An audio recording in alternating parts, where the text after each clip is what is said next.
Ada Safina sama Ilhan nih. Assalamualaikum guys. Assalamualaikum. Waalaikumsalam, guys. Duh, apa kabarnya nih? Lama nggak ketemu nih. Baik nih, kemarin Baik, habis sehat. liburan ya. Liburan dong. Pada kemana nih guys liburan? Kalau gue nggak kemana-mana. Ya, Kalau gua saya pulang tahu. kampung, Oh iya, pulang kampung kemana tuh? gua ke Surabaya. Ke Surabaya. Iya. Ngapain aja tuh di Surabaya tuh? Ya kan karena momen Lebaran ya, paling ke rumah saudara, sama liburannya paling ya healing-healing ke sawah paling. Oh iya. Safina sayang banget nih. Masa liburan nggak kemana-mana? Iya nih, soalnya nggak ada siapa-siapa di kampung, jadi di sini doang. Berarti Safina Paling liburannya ke mall ya? Oh iya Aduh, dong. banget tuh Oh. ya. Cuma Semua. dapat banget nih kayaknya. Iya guys, ngomong-ngomong liburan nih ya, gue mau cerita dikit nih. Waktu liburan kemarin gue kena macet guys, waktu pulang kampung. Arah pulang berangkat. Arah pulangnya, gila itu Pulang ke macet sini berarti. banget. Bener, sampai 12 jam gue terjebak macet. Di tol apa jalan biasa? Jalan biasa di puncak tuh, kena tutup. Oh. Tapi ya guys, lumayan gak sih? Kita dapat liburan, terus bisa jalan-jalan gitu, lumayan buat healing-healing dari tugas gak sih? Iya bener banget, lumayan liburnya Iya, panjang. betul. Bener banget. Tapi ya guys, ngomong-ngomong tugas, kan kita dikit lagi udah mau masuk ya, kuliah lagi. Kalian inget gak sih waktu kita sebelum liburan, kita kan sempet kayak bikin diskusi gitu kan ya, Oh tentang iya, pendapatan nasional, iya ya bener. kan? Oh, yang mata kuliah ekonomi makro Islam ya? Bener banget. Itu kan kayak kita belum selesai ya. Iya bener. Nah, mending lanjutin aja nih, biar tuntas. Boleh, boleh. Ini Boleh, temanya tentang boleh. ini ya, perhitungan pendapatan nasional dalam perspektif Islam ya? Benar Iya, banget. betul, betul. Oke. Gimana ya guys, kita mending langsung masuk aja nih. Pendapatan nasional. Apa ya? Gue bingung deh maksudnya pendapatan nasional tuh. Nah, lu masih pada inget nggak pengertian pendapatan nasional? Pendapatan Nah, itu nasional tuh dia. ini enggak sih jumlah pendapatan seluruh sektor dalam suatu negara enggak sih? Bisa, boleh dikatakan seperti itu. Oh, Tapi yang lebih tepatnya sih ukuran nilai output berupa barang dan jasa yang dihasilkan suatu negara dalam periode tertentu. Atau juga bisa dikatakan jumlah seluruh pendapatan yang diterima oleh masyarakat dalam suatu negara dalam 1 tahun. Jadi gitu pengertian pendapatan nasional. Biasanya dihitungnya jadi berarti kayak dalam periode 1 tahun ya? Iya, betul. jadi dari semua pendapatan penduduk Indonesia nih dihitung dalam periode 1 Iya, tahun. mau Oh, itu iya, dia iya. kerjanya petani, kerjanya presiden, semuanya dihitung. Jadi satu dalam suatu negara. Oh, keren banget ya. Terus kalau untuk pendapatan nasional tuh kayak gimana aja sih? Ada apa lagi sih di pendapatan nasional? Gue belum tahu nih. Nih, pendapatan nasional itu memiliki peran yang penting. Tahu nggak kenapa? Kenapa? Enggak. Kenapa tuh? Karena dengan adanya pendapatan nasional menjadi tolak ukur keberhasilan sebuah negara dengan mengukur tingkat kemakmuran satu negara. Gimana sih cara mengukur tingkat kemakmurannya itu? Jadi semakin tinggi pendapatan nasional, maka bisa dikatakan semakin tinggi juga tingkat kesejahteraan rakyatnya. Itu. Oh, paham-paham. Jadi kan kayak kalau pendapatan nasionalnya tinggi nih, berarti kan rata-rata kesejahteraan rakyatnya juga ikut tinggi gitu ya? Nah, betul gitu. Kalau tingkat Hmm, pendapatannya rendah, ya kesejahteraannya juga rendah. oke, oke, oke, oke, oke. Oh, biasanya kan kalau kayak pendapatan nasional atau gimana-gimana gitu, biasanya ada kayak metode ya. Ada nggak sih kalau pendapatan nasional tuh? Ada, masih pada ingat nggak nih? Metode perhitungannya atau apa? Kayak PDB, PNB, Oh, Oh, Aduh, Masih lupa-lupa ingat inget nggak? Tuhan. Iya, oh inget Aduh, gimana ya? Nih, aja Han. gue jelasin ya sama Boleh. ada beberapa rumusnya. Jadi yang pertama itu ada PDB atau GDP, produk domestik bruto atau gross domestic product. Jadi PDB ini itu adalah jumlah produk berupa barang dan jasa yang dihasilkan oleh unit produksi di dalam batas wilayah suatu negara. Jadi PDB ini sama tadi dalam pengertian juga menghitung selama 1 tahun.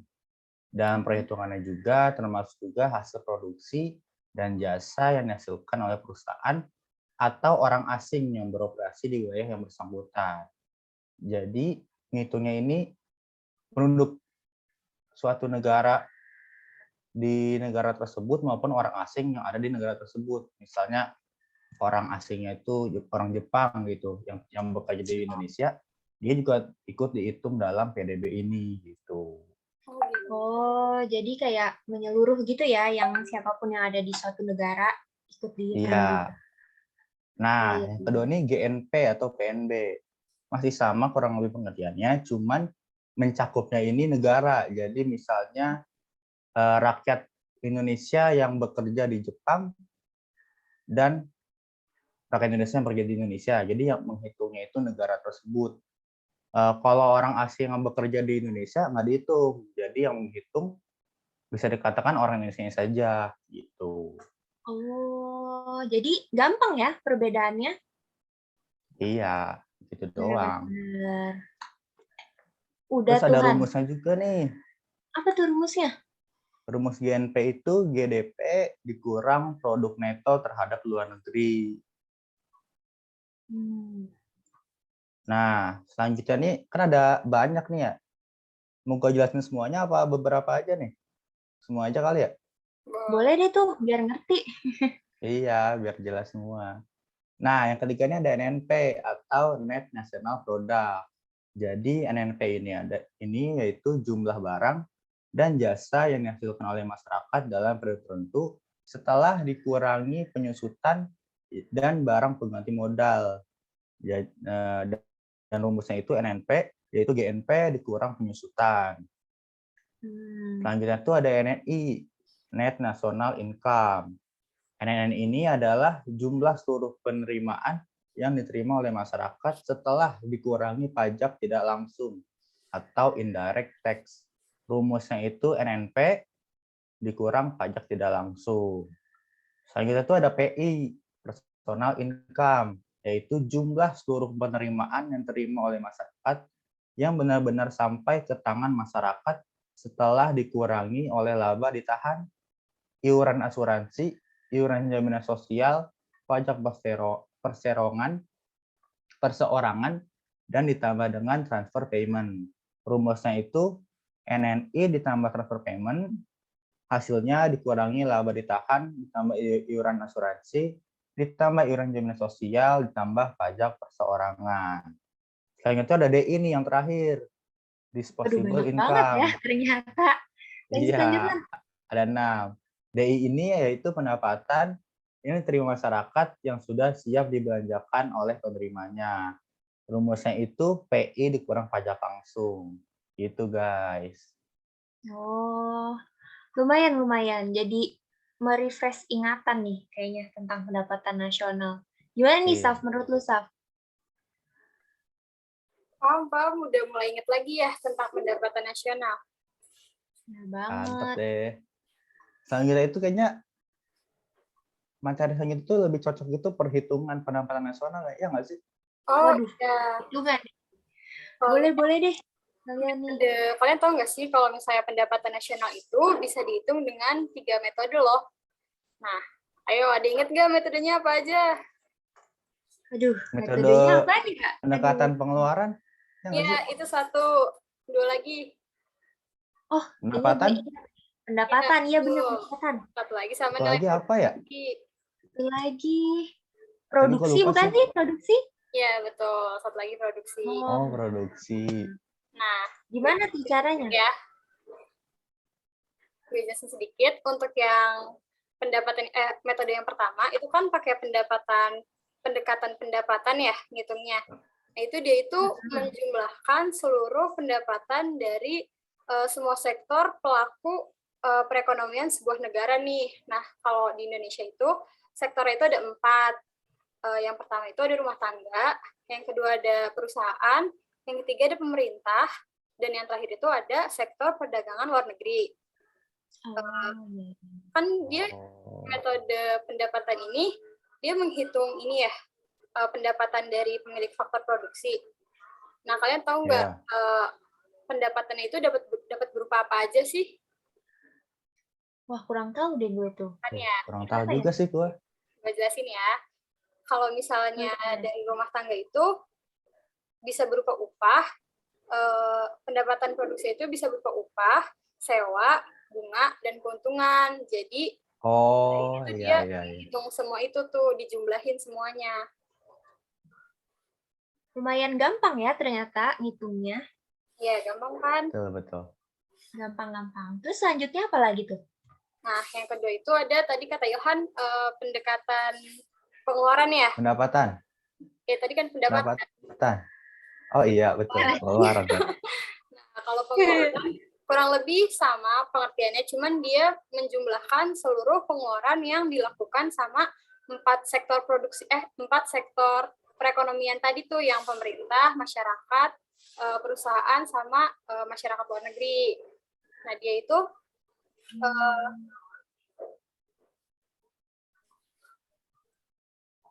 nih, kalau misalnya pendapatan pengeluaran itu, dia itu menjumlahkan konsumsi masyarakat, pengeluaran pemerintah, investasi, sama net ekspor. Gitu, paham nggak? Berarti yang rumusnya ini nggak sih? CIG X kurang M? Nah, iya betul. Itu rumusnya. Oh, iya. iya. Ingat Sering gue, tuh ingat. sih lihat. Ingat. Nah, kalau Indonesia tuh untuk saat ini lebih sering pakai kalau untuk menghitung pendapatan nasional lebih sering pakai di pendekatan pendapatan sama pendekatan pengeluaran. Soalnya kalau untuk pendekatan produksi itu biasanya dipakai sama negara-negara maju. Indonesia kan masih masuk tergolongnya negara berkembang ya. Iya. Nah, kalau Nah, misalnya terus kalau yang produksi gimana tuh? Nah, kalau produksi itu dia menghitung jumlah nilai tambah produk atau barang atau jasa yang dihasilkan dari suatu negara nih. Nah, untuk ketiga metode tersebut, itu dia dihitungnya berdasarkan satu periode ya, biasanya itu 1 tahun. Kayak gitu, guys. Paham. Oh. Jadi ternyata Gue ada inget 3 deh. ya. Apa tuh? Rumus yang pendekatan pendapatan itu yang W tambah R tambah I tambah P, ya nggak sih? Iya, betul. Itu kalau ditulisnya rumusnya kayak gitu. Kalau produksi yang harga barang ke satu dikali barang jenis barang yang kedua ditambah gitu-gitu ya. Iya, sampai tergantung jumlah barangnya dihitungnya. Iya. Ingat. Nah, Ingat. Iya nih, lumayan ya jadi inget lagi. Tapi ya guys, kan kita dari tadi tuh ngomongin tentang pendapatan nasional secara umum nih ya kan. Nah, Iya. kita jurusannya kan ekonomi syariahnya guys. tuh, Kita bisa nggak? Share ya. Ya kan keren banget nggak sih? Kita bisa nggak sih guys kita kaitin antara si pendapatan nasional tadi sama perspektif Islam? Bisa. Pasti bisa. Pasti bisa. Soalnya Islam kan mencakup semua sektor ya guys. Iya, keren banget. Ekonomi Islam. Nah, untuk pendapatan nasional menurut Islam nih, dia itu menggunakan parameter falah atau tingkat kesejahteraan ekonomi dan sosial. Nah, biasanya itu Jadi ada yang baru ya itu. ya dalam Beda perhitungannya itu dalam perhitungannya dia melibatkan instrumen lain kayak wakaf, zakat, infak, sama sedekah, kayak gitu. Udah gitu, kalau Islam kan dia pemenuhan kebutuhannya kan nggak cuma duniawi ya guys, kita juga diajarin untuk pemenuhan kebutuhan imaterial atau akhirat kayak gitu. Jadinya dia lebih spesifik lagi ngitungnya. Iya. Jadi yang ngebedain tuh ya tadi ya ada instrumen zakat, wakaf gitu-gitu kan. Terus lebih mementingkan kesejahteraan rakyat Ya, gitu. betul. Udah gitu di Banget. di dalam Islam itu kita harus mengukur 4 hal nih yang Apa aja tuh? dari yang umum tadi. Yang pertama itu ada penyebaran pendapatan individu rumah tangga. Yang kedua itu ada produksi di sektor pedesaan. Terus ada kesejahteraan ekonomi Islam dan kesejahteraan sosial melalui pendapatan dari zakat, sumbangan sosial perorangan, dan perusahaan. Jadi balik lagi ke yang tadi, dia itu lebih mengutamakan parameter falah atau kesejahteraan masyarakatnya, perhitungannya kayak gitu. Wah, indah banget ya. Iya dong, Bener banget. keren kan? Jadi kayak mencakup seluruh kalangan ya, Iya, karena Iya, betul mementingkan banget. kesejahteraan nih. betul banget. Keren-keren. Guys, ngomong-ngomong, kayaknya ada yang ketinggalan nih Apa tuh? tentang Apa pendapatan tuh? nasional. Yaitu ada yang namanya perekonomian 2 sektor dan 3 sektor. Kalian tahu nggak guys? Oh, Gue sih pernah dengar sih. kayak baru pernah dengar deh. Apa tuh deh? Cuman, Oke. iya. Nih, gue mau jelasin sedikit ya ke kalian ya. Waktu awal diskusi kita udah mulai nyinggung dikit-dikit nih tentang perekonomian 2 sektor dan 3 sektor. Sekarang gue mau coba jelasin sedikit ke kalian. Jadi yang pertama ada perekonomian 2 sektor nih. 2 sektor di sini maksudnya apa? Jadi perekonomiannya digerakkan oleh sektor rumah tangga sama perusahaan swasta. Jadi maksud dari 2 sektor ini itu guys. Rumah tangga sama Oh, swasta. oh itu yang dimaksud 2 sektor tuh. Iya, Oke, gampang oke. banget kan? Nah, terus ini yang penting lagi, tingkat pendapatan nasional dari perekonomian 2 sektor ini tergantung pada sesuatu nih. Kira-kira kalian tahu nggak guys, apa tuh? Apa tuh? Tergantung sama apa deh? Tuh, Jadi nggak tahu tuh. tergantung pada pengeluaran agregat untuk menabung dan investasi.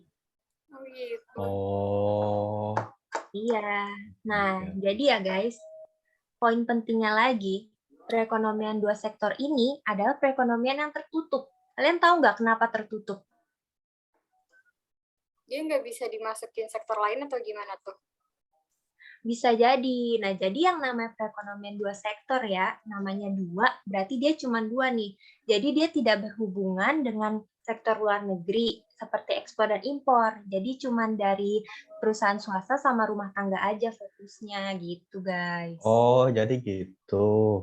Oke, paham. Paham kan? Gampang banget nih. Nah, terus lanjut ya guys. Gue mau ke perekonomian dari 3 sektor.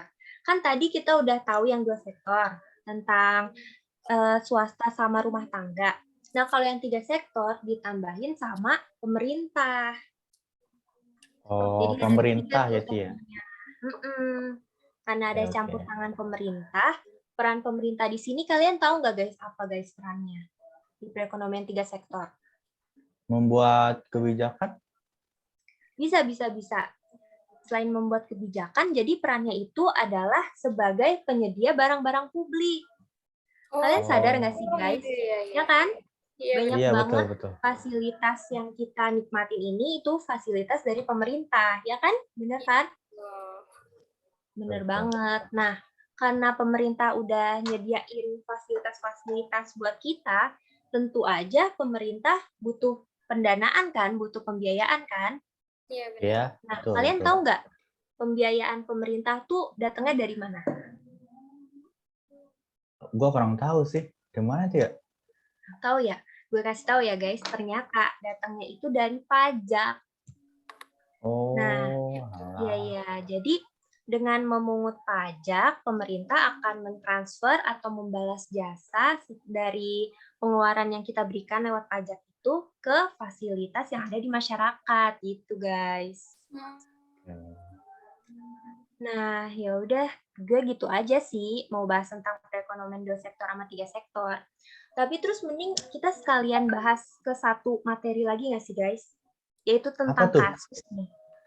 Kalian tahu kan, kita waktu belakangan ini ngalamin pandemi COVID. Iya, benar banget. Iya. Biar 2 tahun lebih ya kita. Bikin stres banget Iya, kan 2 ya? tahun di rumah.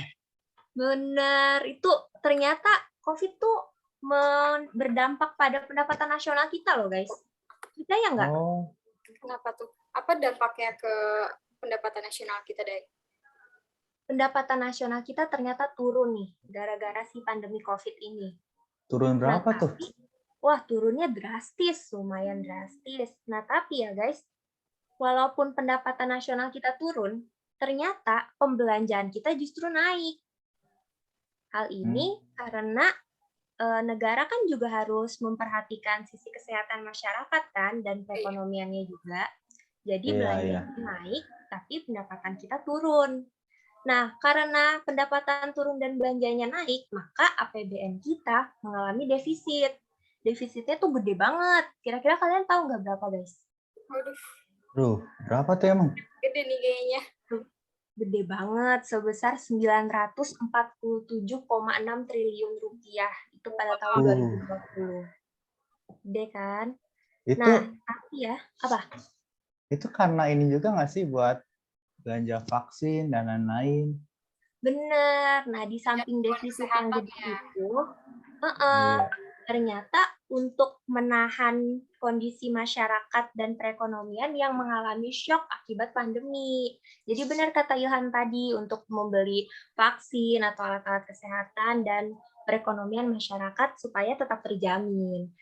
Gitu guys. Nah, karena APBN yang defisit tadi, maka APBN menjadi counter cyclical. Kalian tahu nggak maksudnya apa tuh? Tuh, baru dengar gue tuh. Baru dengar ya? Gue jelasin dikit ya. Jadi kontrasiklikal itu mengalami ekspansif saat perekonomian turun. Jadi pemerintah ini harus hati-hati nih dalam mengelola APBN supaya nanti pendapatan nasional kita jadi lebih stabil lagi seiring dengan pemulihan perekonomian akibat COVID gitu guys. Ya, jadi kita tetap harus memulihkan ekonomi kita juga ya, biar nggak terus-terusan defisit. Iya. Karena, pendapatan kita turun ya, turun drastis, lumayan banyak. Tapi sekarang udah mulai tumbuh ya pendapatan Indonesia? Benar-benar, udah mulai tumbuh. Ya. Udah mulai. Semoga pulih lagi ya. Iya. Jadi gimana nih guys? Masih ada yang perlu dibahas lagi nggak guys? Kayaknya ada nih, satu yang penting. Apa tuh? Manfaat dari pendapatan nasional. Apa tuh manfaatnya? Manfaat perhitungan pendapatan nasional. Yang tahu nggak sih? Itu tadi bukannya untuk menghitung kesejahteraan masyarakat ya? Ya, itu salah satunya. Ya, terus ada apa lagi, Han? Nih, manfaat dari perhitungan pendapatan nasional itu, yang pertama itu mengetahui struktur ekonomi suatu negara. Yang kedua itu mengetahui tingkat kemakmuran yang tadi sudah dijelasin. Yang ketiga itu mengetahui perubahan pendapatan ekonomi dari tahun ke tahun. Misalnya tahun 2020 pendapatan kita berapa, Indonesia berapa, 2021 berapa. Jadi kita mengetahui apakah tumbuh atau malah turun gitu. Oh, dan gitu. masih banyak lagi. Oke. Gimana Terus nih? gimana guys? Ada lagi nggak nih? Kayaknya cukup ya. Udah lengkap banget nih kayaknya materinya nih. Ini udah cukup sih ya. Guys, ngomong-ngomong ya tentang pendapatan nasional turun. Gue baru tahu nih, gue baru dapat data kalau ternyata pendapatan negara kita tuh pada APBN 2020 sebesar 1.647,7 triliun. Waduh, gede banget ya. Dan itu aja turun loh, guys. Seandainya masyarakat Indonesia banyak ya, guys. Jadinya pendapatannya juga banget. Aduh, kayaknya udah mulai azan maghrib nih, guys. Iya. Mulai azan maghrib nih. Lupa waktu kita bahas. Iya nih, asik banget ngobrolnya ya. Aduh, nanti kita next lanjutin aja. Kita bahas boleh kali banget. Ya udah deh guys, karena udah mau azan maghrib, kita mending udahan aja ya guys. Makasih ya guys sudah diskusi bareng. Oke. Seru banget. Oke, makasih guys. Thank you. Thank you.